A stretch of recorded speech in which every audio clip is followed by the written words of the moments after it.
김상무 서류 가방을 들어 보이며 비린내요? 아니요. 지금 제 몸에선 비싼 스킨 냄새랑 최고급 종이 냄새밖에 안 납니다. 여기는 테헤란로 30층 누님의 왕국입니다. 제가 누님을 처음 만났을 때 누님은 무당방울 대신 결제 서류를 흔들고 계셨죠. 김상무 의자에 앉아 거만한 자세를 취하며 주인공의 과거를 재현한다. 누님은 매일 아침 창밖을 내려다보며 말씀하셨어요. 김 차장, 저기 개미처럼 기어다니는 사람들 보이지? 쟤들은 자기가 왜 아픈지도 모르고 약을 사 먹어. 내가 만든 알약 한 알에 자기 인생을 맡긴단 말이야. 그게 얼마나 짜릿한 권력인 줄 아니? 김상무 서류를 검토하는 신용을 하다 바닥에 내팽개친다. 그때 누님은 서늘했습니다. 신약 임상 실험 결과가 조금이라도 안 좋게 나오면 담당 팀장 뺨을 서류 뭉치로 갈기면서 그러셨죠. 데이터가 안 좋아? 그럼 좋게 만들어 와. 우리는 병을 고치는 게 아니라 신화를 파는 거야. 오만했냐고요? 아니요. 그건 오만을 넘어서서 신이 되고 싶어 하는 광기였습니다. 김상무 자리에서 일어나 창밖을 보는 신용을 하며 목소리를 낮춘다. 그 시절 누님은 당뇨 같은 건 걱정도 안 하셨어요. 세상 모든 병을 고치는 약을 손에 쥐고 있는데 자기가 아플 거란 생각은 꿈에도 안 하신 거죠. 남편인 교수님이 가끔 들러서 너무 무리하는 거 아니냐고 하면 누님은 쳐다보지도 않고 대답하셨습니다. 당신 월급으로 이 건물 화장실 청소비도 못 내. 그냥 조용히 학교나 다녀. 그게 누님의 방식이었습니다. 돈으로 성벽을 쌓고 그 위에서 내려다보는 여왕. 김상무 다시 현재의 눈빛으로 돌아오며 정장 재킷을 벗는다. 그런데 말입니다. 그 화려한 집무실 구석에서 제가 가끔 본 게 있어요.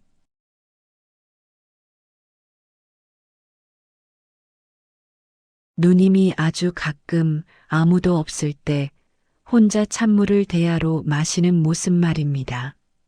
갈증, 그건 당뇨 때문이었을까요? 아니면 채워지지 않는 다른 욕망 때문이었을까요? 가장 높은 곳에서 추락을 준비하던 그 찬란한 시절의 이야기 말이죠.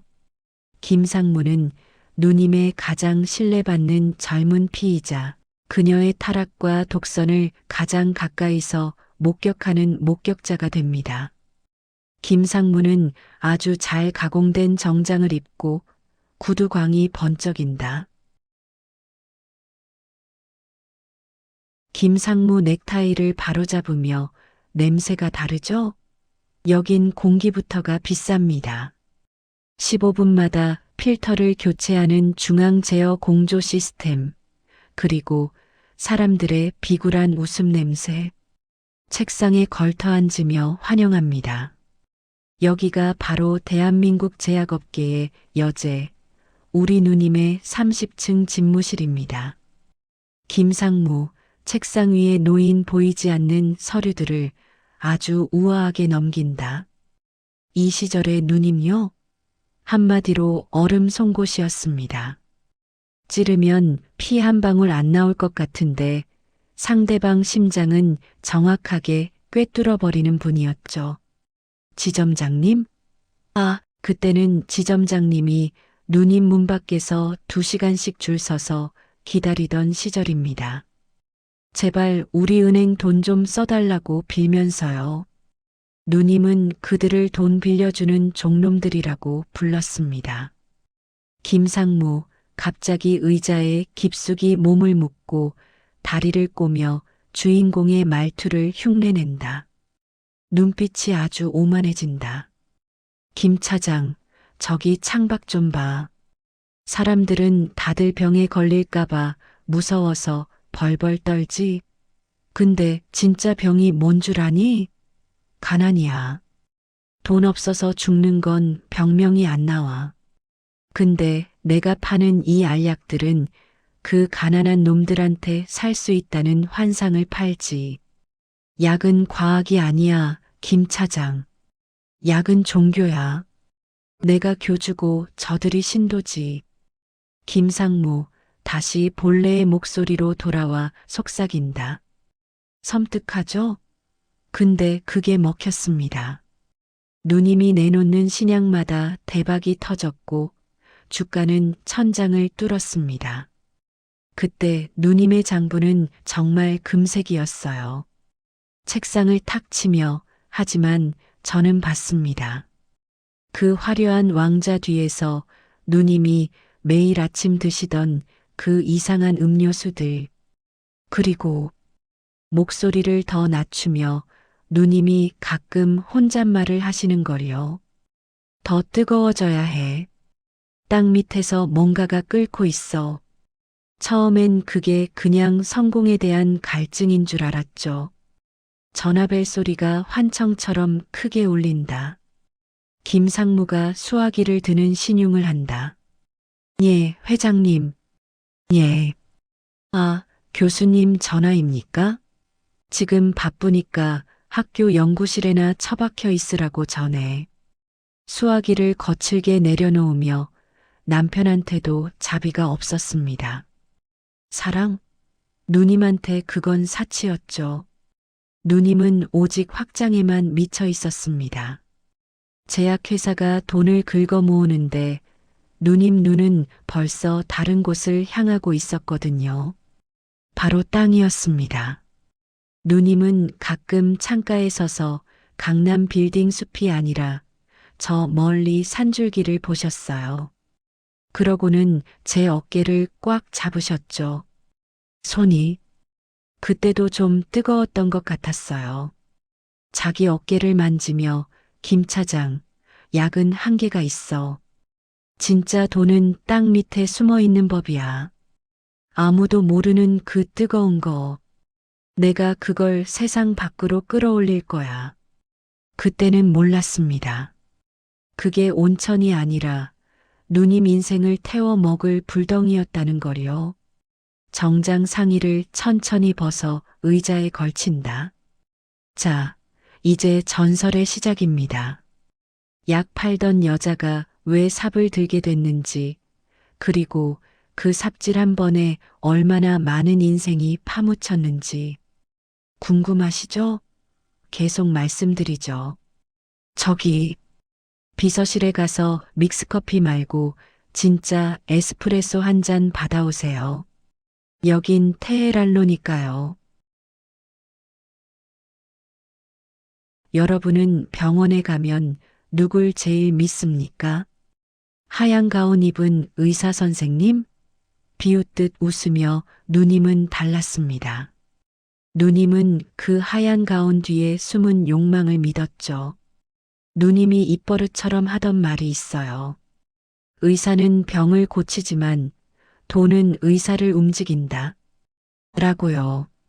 어느 날이었어요.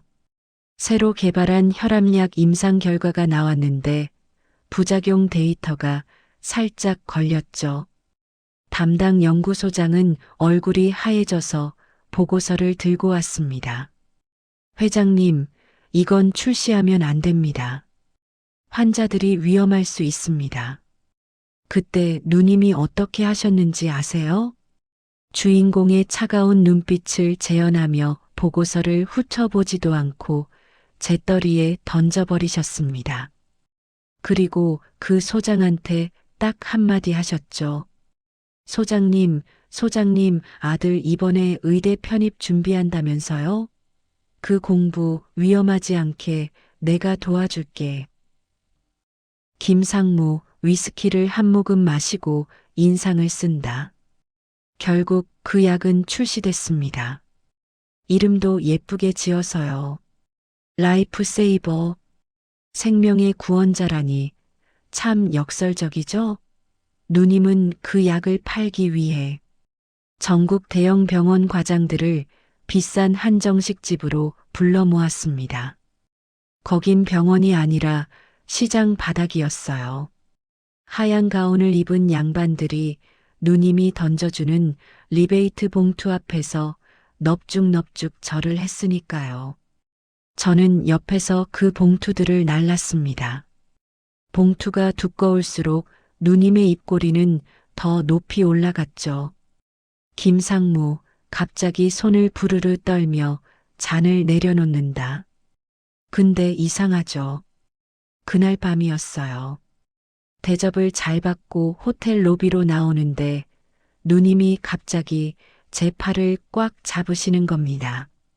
아까 그 오만한 여왕은 어디 가고 눈이 퀭해서는 저를 보며 속삭였어요. 김 차장, 저 사람들 몸에서 썩은 냄새 안 나니? 저 하얀 가운들이 꼭 수위처럼 보여.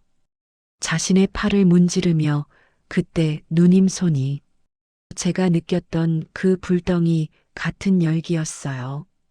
처음이었죠. 누님이 환각을 보기 시작한 게 김상무 다시 자리에 앉아 서류를 정리하는 신용을 한다. 누님은 본능적으로 알고 있었던 것 같아요. 자기가 파는 게 약이 아니라 독이라는 걸.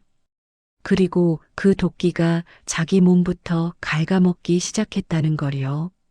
하지만 누님은 멈추지 않았습니다. 오히려 더 폭주했죠. 더 큰 돈을 가져와. 이따위 알약 몇 개 말고 세상이 뒤집어질 만한 거. 그게 뭔 줄 아십니까? 바로 불로장생이었어요. 늙지 않고 죽지 않는 땅의 기운. 누님은 이제 약병을 버리고 지질 지도를 펼치기 시작한 겁니다. 김상무가 허공에 지도를 그리는 신용을 한다. 누님은 제약회사 지하 밀실에 전국의 풍수지리학자들을 불러 모았습니다. 과학적인 신약 개발은 뒷전이고 어느 땅을 파야 황금 물줄기가 터지느냐를 묻기 시작한 거죠. 임원들은 회장님이 미쳤다고 수군댔지만 저는 봤습니다. 누님의 눈 속에서 타오르던 그 파란 불꽃을요. 그건 사업가의 눈이 아니라 무언가에 홀린 사람의 눈이었거든요. 입고 있던 정장 조끼의 단추를 하나 푼다. 자, 이제 하얀 가운의 시대는 가고 진흙탕의 시대가 오고 있습니다. 누님이 왜 그 멀쩡한 회사를 두고 강원도 산골짜기로 달려갔는지 그 광기의 첫 삽을 보여드리죠. 여러분, 오늘 밤엔 약 드시지 말고 주무세요. 누님이 만든 약일지도 모르니까. 김상무 씁쓸하게 웃으며 여러분, 밖에서 사자처럼 포효하는 여자가 집에선 고양이처럼 온순할 거라 생각하십니까? 천만에요. 우리 누님은 집에서도 사자였습니다. 아니, 집에서는 더 차갑고 날카로운 얼음 조각상이었죠. 찻잔을 만지며 전 가끔 누님의 집무실로 찾아오는 그분을 볼 때마다 제 등이 다 서늘해졌습니다. 누님의 남편 K대 국문과 교수님 말입니다. 김상무, 누님의 남편이 앞에 서 있는 것처럼 허공을 보며 예의 바르게 인사하는 흉내를 낸다. 어우셨습니까, 교수님? 회장님, 지금 회의 중이신데. 갑자기 태도를 바꿔 누님의 목소리로 차갑게 쏘아붙인다. 회의 중인 거 안 보여? 당신이 여기 온다고 해서 떨어지는 주가가 올라가? 아니면 내 당뇨 수치가 내려가? 볼 일 없으면 나가서 시나 한 편 더 써. 종이 아까운 줄 알고. 김상무, 다시 본래 목소리로 돌아와 찻잔을 내려놓는다. 교수님은 참 점잖은 분이었어요. 누님이 그렇게 모욕을 줘도 허허 웃으며 보온병을 내미셨죠.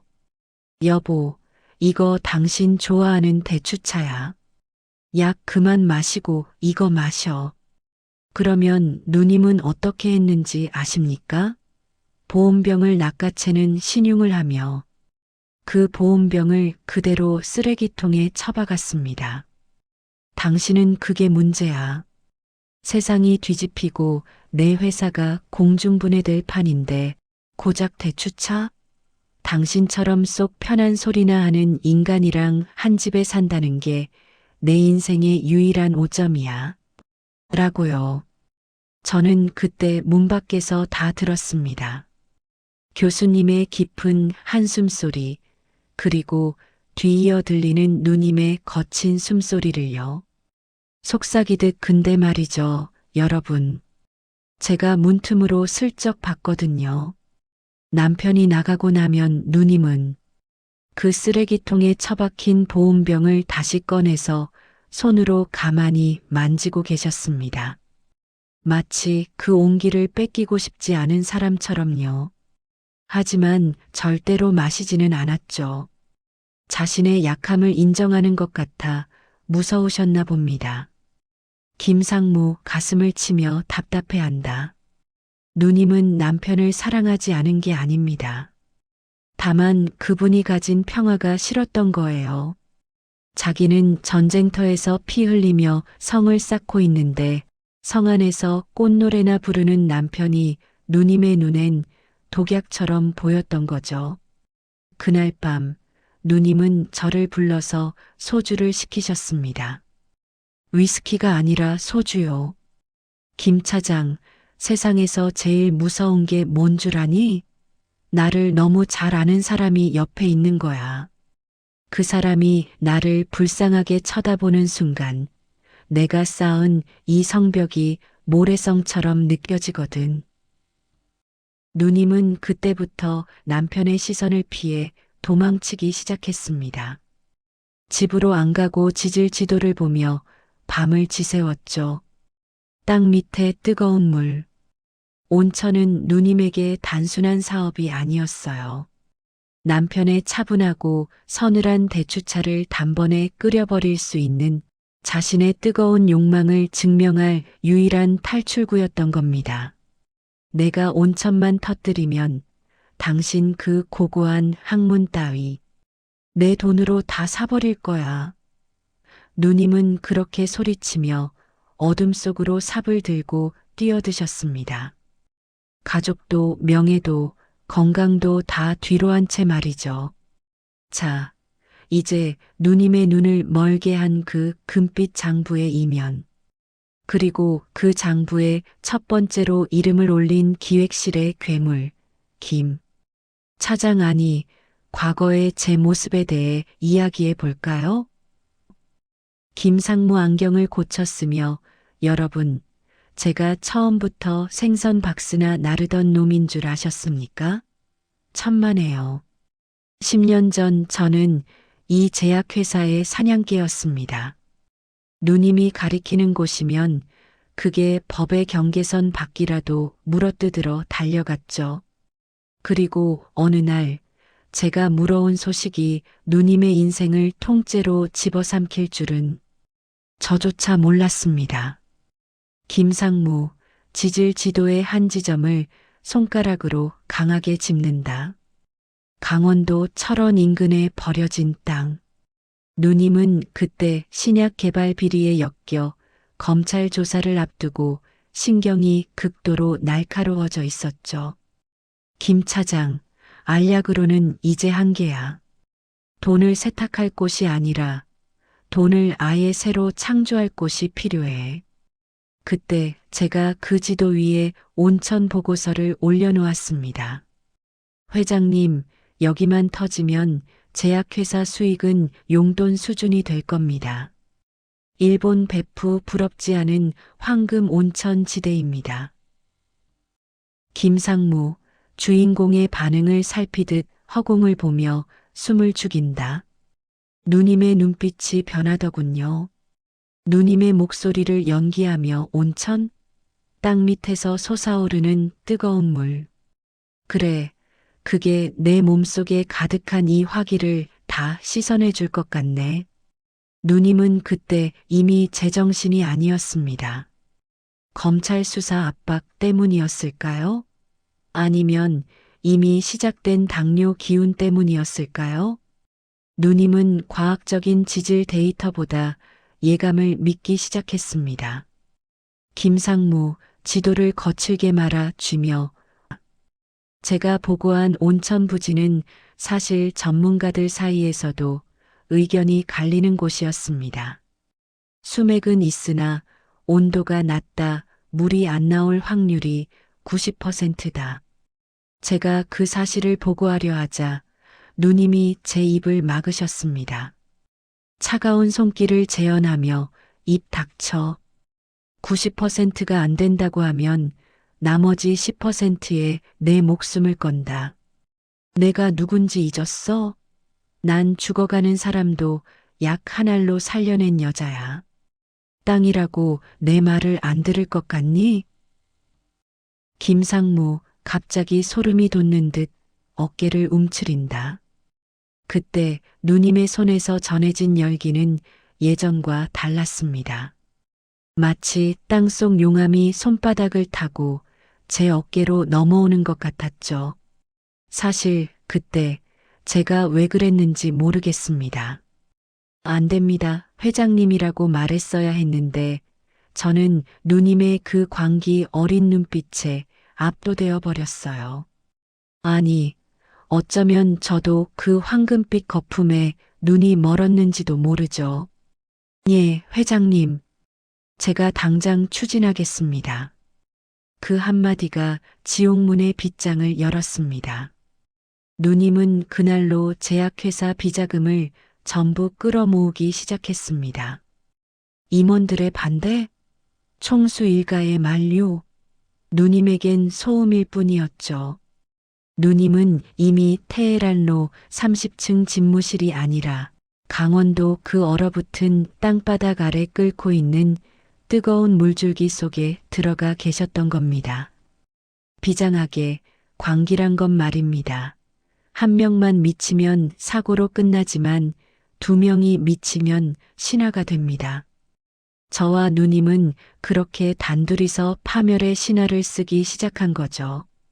김상무 안경을 벗어 주머니에 넣으며 차가운 미소를 짓는다. 자, 이제 판은 짜졌습니다. 제약회사 여제의 타이틀 아래 건설사 사장이라는 새 명함을 새겼죠. 그 명함 뒤에 숨겨진 추악한 거래들. 그리고 누님의 금색 장부가 어떻게 핏빛으로 물들어가는지 금색 장부의 뒷면에서 낱낱이 보여드리죠. 지도를 향해 침을 뱉는 신용을 하며 온천요? 물은 안 나오고 도끼만 뿜어져 나올 줄 누가 알았겠습니까? 장부 페이지를 넘기며 사람들은 장부라고 하면 숫자만 적혀 있는 줄 알죠? 아닙니다. 이 금색 장부는 숫자보다 이름이 더 많습니다. 국회의원, 은행장, 검찰 간부, 장부를 보여주는 신용을 하며 여기 적힌 이름들이 바로 누님이 세운 제국의 기둥들이었습니다. 그리고 그 기둥들의 기름을 치는 게 제 업무였죠. 김상무, 장부 위에 놓인 만년필을 집어들고 허공에 휘두른다. 온천 부지를 매입하려면 허가가 필요했습니다. 군사보호구역 해제, 환경영향평가, 상식적으로는 불가능한 일이었죠. 하지만 누님은 상식을 믿지 않았습니다. 김 차장, 법은 사람이 만드는 거야. 그럼 그 사람을 사면 법도 내 것이 되는 거지. 누님은 제약회사 비자금을 세탁해 이 장부에 적힌 사람들의 입속으로 쑤셔 넣기 시작했습니다. 알약 대신 현금 다발을 처방한 거죠. 김상무 의자에 깊숙이 앉아 누군가를 접대하는 흉내를 낸다. 어이구, 의원님. 이 약은 시중엔 안 파는 겁니다. 먹으면 눈이 번쩍 뜨이고 없던 힘도 생기는 집회환이죠. 비릿하게 웃으며 그렇게 온천 지도는 누님의 탐욕과 정객들의 탐닉으로 덧칠해졌습니다. 그런데 말입니다. 장부 뒷면으로 갈수록 누님의 필체가 흔들리기 시작했어요. 글씨가 점점 커지고 종이를 뚫을 듯이 깊게 파였죠. 마치 땅을 파헤치는 삽질처럼 말입니다. 김상무, 갑자기 장부를 쾅 닫는다. 어느 날 밤이었습니다. 장부를 정리하던 누님이 갑자기 제 손을 잡더니 중얼거리셨어요. 김 차장, 이 이름들 다 귀신 이름 같지 않니? 내가 돈을 먹인 게 아니라 이 종이 귀신들이 내 살을 뜯어먹고 있는 기분이야. 자기 손목을 잡으며 그때 누님의 눈동자는 초점이 없었습니다. 이미 신기가 스며들고 있었던 걸까요? 아니면 췌장이 타들어가며 뇌를 마비시키고 있었던 걸까요? 자리에서 일어나 불안하게 서성인다. 누님은 점점 더 자극적인 로비에 집착했습니다. 단순히 돈을 주는 걸 넘어 그들의 치부를 수집하고 약점을 잡았죠. 그래야 배신을 안 해. 인간은 은혜는 잊어도 공포는 못 잊거든. 누님은 그렇게 스스로 악기가 되어갔습니다. 제약회사의 하얀 건물 아래 검은 돈줄이 핏줄처럼 얽혀 온천부지로 흘러갔습니다. 여러분, 이게 성공의 냄새로 보이십니까? 아니요, 이건 썩어가는 고기 냄새입니다. 제가 말했던 그 비린내의 시작점이죠. 김상무, 책상 위에 놓인 위스키 잔을 들이키고 거칠게 내려놓는다. 장부는 이제 꽉 찼습니다. 더 이상 적을 이름도 세탁할 돈도 남지 않았을 때 드디어 첫 시추기가 땅을 때리기 시작했습니다. 탕, 탕. 그 소리가 들릴 때마다 누님은 집무실에서 춤을 추듯 비틀거렸죠. 하지만 저는 봤습니다. 금색 장부 마지막 장에 누님이 적어 넣은 단 한 문장을요. 낮고 서늘한 목소리로 물을 찾지 못하면 내가 물이 되어 땅에 묻히리라. 그건 사업 계획이 아니라 유서였습니다.